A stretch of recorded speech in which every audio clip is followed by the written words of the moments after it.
Eu fui ontem a Fortaleza, voltei hoje. Quando eu estava desembarcando no voo de Fortaleza, quem estava embarcando para o voo para Brasília era o General Girão. E aí eu questiono o General Girão, disse, meu amigo, e aí? A direita vai para o buraco? Ele disse, Gustavo, é uma estratégia do presidente. Essa frase eu recebi de vários amigos meus, até vídeos aí de alguns bolsonaristas dizendo que tudo isso é uma estratégia. Meu amigo, que é mais ou menos como teve um filme aí sobre a Segunda Guerra Mundial, que estava o pai e o filho, era nem americano, num campo de concentração, e o pai dizia à criança que aquilo ali tudo era uma brincadeira, né? Que vinha uma nova fase para o filho não sofrer. A vida é bela. A vida é bela, pois é mais ou menos a vida é bela da direita. Que estratégia é essa que o cabo está preso? Né? Que estratégia é essa que dá tudo errado? Que estratégia é essa que vários dos aliados vão para a prisão nesses próximos dias? Que estratégia é essa que o cabo fazendo uma presidência da República excelente, tirando o país do buraco, fazendo novas coisas, passando por uma pandemia, ele perde a reeleição e tem que culpar umas urnas eletrônicas. Que estratégia é essa que está tudo errado? E o Flávio ontem, ele já deu a deixa dizendo assim, eu sou candidato mesmo, porque quando ele diz eu não sou candidato, eu tenho um preço, esse preço a esquerda e o judiciário não vai deixar, porque a anistia não vai existir, né? Então ele vai ter que continuar candidato para perder. Perder. Só para o nosso ouvinte entender, Gustavo, o Flávio Bolsonaro, nesse final de semana, ele deu uma declaração que realmente foi assim, pegou todos de surpresa. Ele disse, eu posso até não ser candidato, mas vou cobrar um preço. Pois é, o preço é anistia ainda. O preço é anistia. Então não vai ter. Não, porque a única, olha, só existe. O preço não é nem anistia, o preço é Bolsonaro, Jair Bolsonaro livre. Os outros podem ficar. É até maior do que a simples anistia. E aí eu volto a falar de uma espécie de monarquia sem poder, que os Bolsonaros se instalaram, e a gente não tem mais monarquia desde 1889.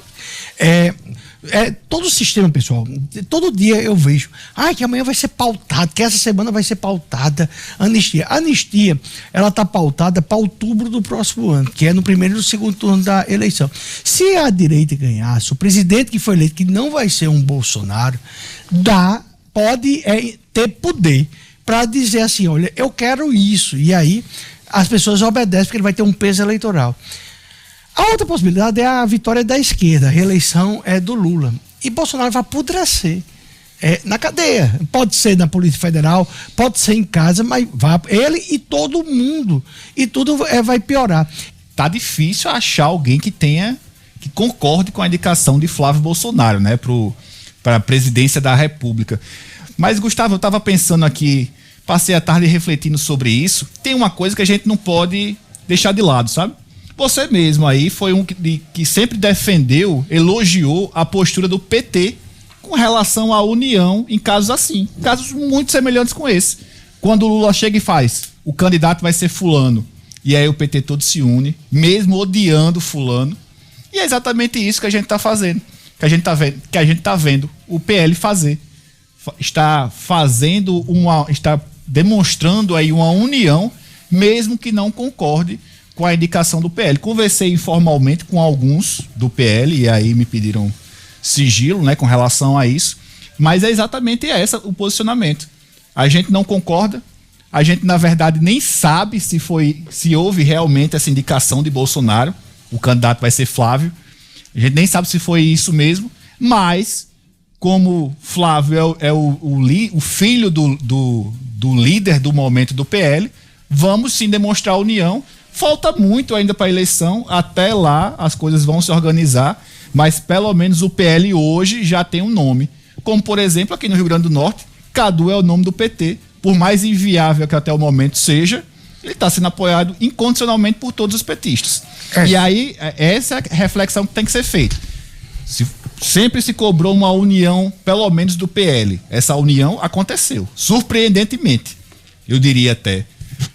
Não imaginaria jamais que, por exemplo, Sargento Gonçalves, que foi contra o grupo apoiar Paulinho Freire na última eleição, dessa vez foi um dos primeiros a saltar a nota declarando apoio a Flávio Bolsonaro, assim como o Coronel Azevedo, o Rogério Marinho, outros, acho que todos os nomes do PL do Rio Grande do Norte declararam publicamente apoio a Flávio Bolsonaro.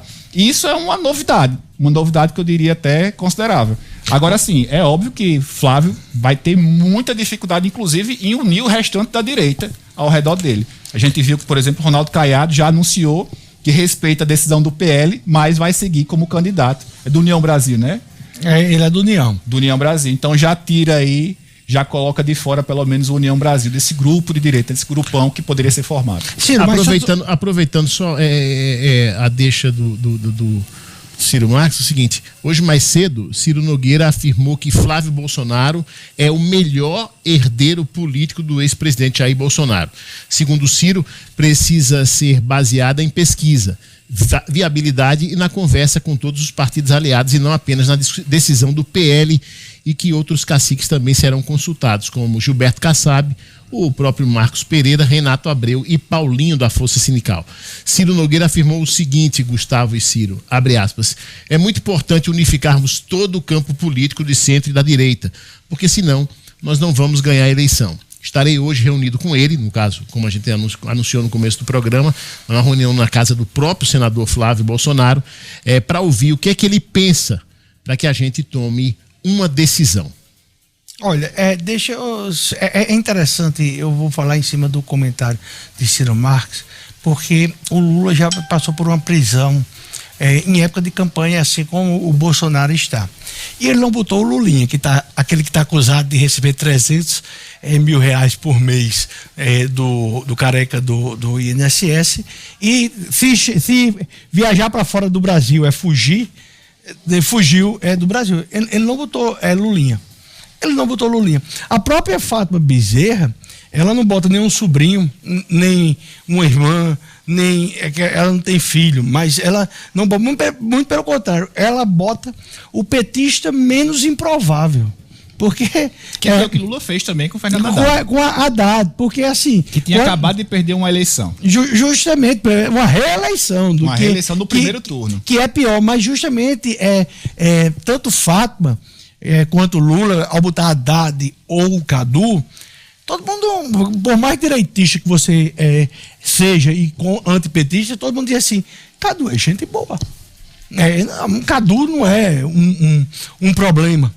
Mas é justamente quando a escolha do Flávio é porque ele leva toda a rejeição do antibolsonarismo e não agrega toda a direita. O grande problema não é o número que ele larga na frente. Como Girão, um ano antes da eleição, tinha 3 vezes mais votos nas pesquisas do que Paulinho Freire.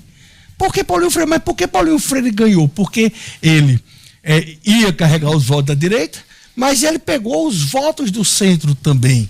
Então, a questão do Flávio Bolsonaro é isso. Será que dentro do PL, ou dentro dos partidos aliados, ou será que o Ronaldo Caiado, ou o Zema, ou Tarcísio, que é do Republicano, qualquer um deles no chamado do PL não mudaria de partido? Eles não tem nem janela para isso, pode mudar hoje.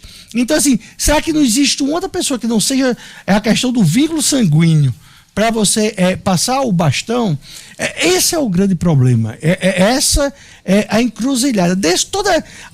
Precisa ter um candidato que botasse Tarcísio, que botasse o Zema, sabe? Mas se é uma estratégia, a pior estratégia nesse momento é lançar o Flávio. Eu acho que só teria igual se lançasse, ou pior, se lançasse Carlos, Eduardo, Renan Filho, ou o Renan Bolsonaro. Mas eu acho que ele não tem 35 anos, então ele não pode. Ou a Michele. Será que essa questão foi de uma disputa só por causa do PL? Quer dizer que, assim, vocês aqui da bancada fazem uma provocação. Vocês não acreditam que o lançamento como candidato Flávio Bolsonaro à sucessão de Lula é uma estratégia?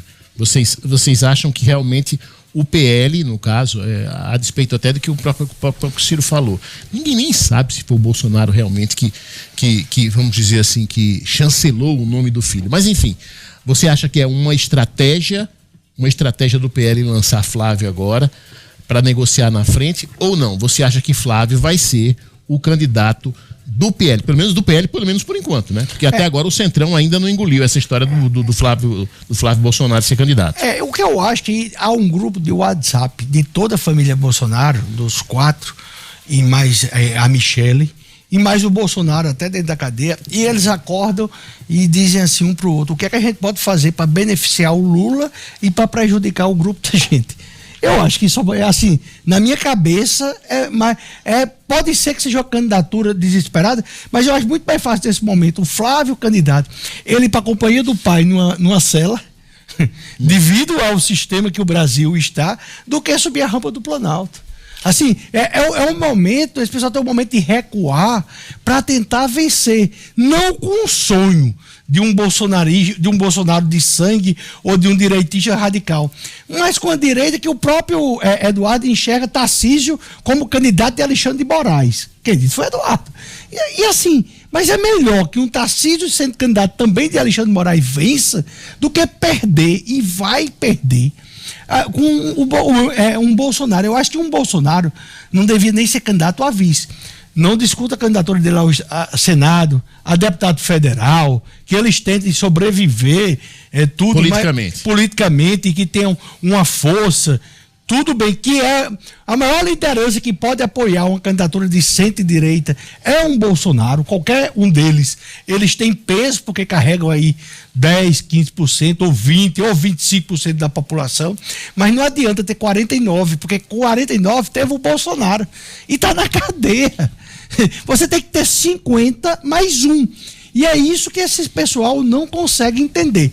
49,9999999% perde para numa campanha majoritária em segundo turno. Então é isso que eu tenho que pensar com inteligência. Não, vai, Ciro. Eu acho que ficou claro aí, com todo respeito, mas ficou claro que é uma estratégia. Pode até não ser a melhor estratégia, e a gente pode criticar, ver uma série de falhas aí nesse posicionamento. Mas para mim está muito claro que é uma estratégia. Não acredito que Flávio Bolsonaro vai chegar até o período eleitoral na condição que ele está hoje. Também acho que ele também não vai conseguir unir a direita, mas pelo menos o PL aí faz duas sinalizações muito importantes para o cenário político, principalmente para a direita. Primeiro, está unido, e vai ficar unido, pelo menos por mais de diferentes aspectos que tenham dentro do partido, tanto os mais bolsonaristas quanto os menos bolsonaristas, mas eles estão unidos, mesmo com o principal líder preso, e aí, a partir de agora, vai se negociar. E aí eu acho que essa forma de colocar, inclusive, o Flávio Bolsonaro, que é talvez de toda a família o mais maleável, o mais político. Eu até ouvi um comentário nesse final de semana, que era assim: Flávio Bolsonaro poderia ser até melhor presidente do que o próprio Jair, porque ele é muito mais centrado, mais controlado, faz comentários menos extremistas, mais equilibrados. Possivelmente, claramente, quer dizer, o mais equilibrado da família com relação a Eduardo Bolsonaro, a Michele também, que demonstra várias vezes que não tem nenhuma experiência política, apesar de ser uma boa política, não tem nenhuma experiência ali de formação, de união. E aí o PL chancelando o nome de Flávio Bolsonaro, pronto, a partir de agora a gente tem pelo menos um nome para ir construindo aí uma coligação, uma união, e aí ver se ele vai, eu acredito mais uma vez, repetindo, que ele não vai chegar como candidato a presidente cabeça de chapa, mas pelo menos vai chegar ali, o PL vai fazer o PL ter condição de negociar, de conversar, de até atrair eventualmente outro nome para o partido. Mas vocês falaram aí Tarcísio de Freitas, eu estou vendo aqui na coluna do Lauro Jardim, do Globo, ele está dizendo o seguinte, que o Tarcísio Freitas já acertou com os assessores num evento hoje no interior de São Paulo, que vai sim se pronunciar sobre a candidatura de Flávio Bolsonaro a presidente da República. Tarcísio se manteve completamente mudo em relação ao assunto, né? Mas a ideia é que hoje ele realmente fale, demonstre lealdade a Bolsonaro, mas segundo um assessor aqui, as aspas são o seguinte: com as palavras devidamente calibradas para não dar a impressão de apoio entusiasmado, fecha aspas. Aí quando você vê uma notícia dessa, você ainda aventa a possibilidade de Tarcísio ser sim o candidato, porque ele tem mais ou menos, ele tem uma eleição garantida em São Paulo, né? Isso aí todas as pesquisas indicam que ele tem uma eleição garantida em São Paulo. Você acha que o Tarcísio abdicou de vez da possibilidade de ser candidato pela direita? Sim, eu não tenho a menor dúvida. Tarcísio, se tiver um pingo de juízo, como Zema, como Caiado, como Ratinho Júnior, cada um vai cuidar da sua vida. O que eu acho é que Zema, que estava tentando ali, ele tem que cuidar da candidatura dele ao Senado. O Tarcísio tem que focar na candidatura dele ao governo do Estado. E aí Zema não vai fazer... nomes, Gustavo, o único que é do PL é Cláudio Castro. Cláudio Castro, mas só voltando a Flávio é um candidato que liderava todas as pesquisas a senador do Rio. Pode ser que essa brincadeira custe uma cadeira do Senado, que é uma coisa muito grande, certo? Então, assim, pode ser que essa brincadeira custe cadeiras de governadores, de deputados, porque enfraquece muito um discurso de impessoalidade, um discurso de o melhor para o Brasil, eu procuro o melhor para o Brasil. Tudo que a gente criticou no PT, a gente não pode fazer a mesma coisa. E fechar os olhos porque é do nosso lado. Quem na campanha de 2018, como eu, critiquei e dizia que o PT era administrado e o candidato, quem mandava, era de dentro da cadeia. A gente está em 2025 para 26 numa situação semelhante. Obviamente que você pode colocar de um lado o tipo de crime, que eu acho que o Bolsonaro está preso individualmente, mas ele está preso pelo nosso sistema, tá entendendo? E numa pena maior que a de Lula, apesar de não ter tido nada do que diz, mas ele está preso. E aí vários homens que têm liderança, que você espera um pouco de bom senso, porque o fato, o que a gente vê muito até na história, mas na pré-história, ou então na Segunda Guerra Mundial, os pilotos kamikazes, né, que eles iam no avião e eles queriam atingir o alvo com o avião, mas eles morriam.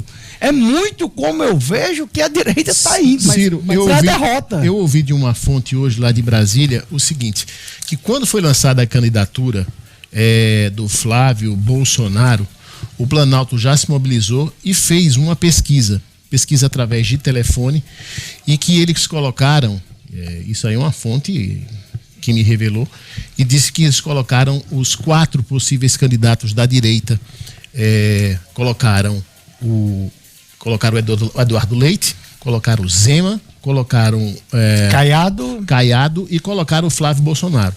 De todos os candidatos, o que teve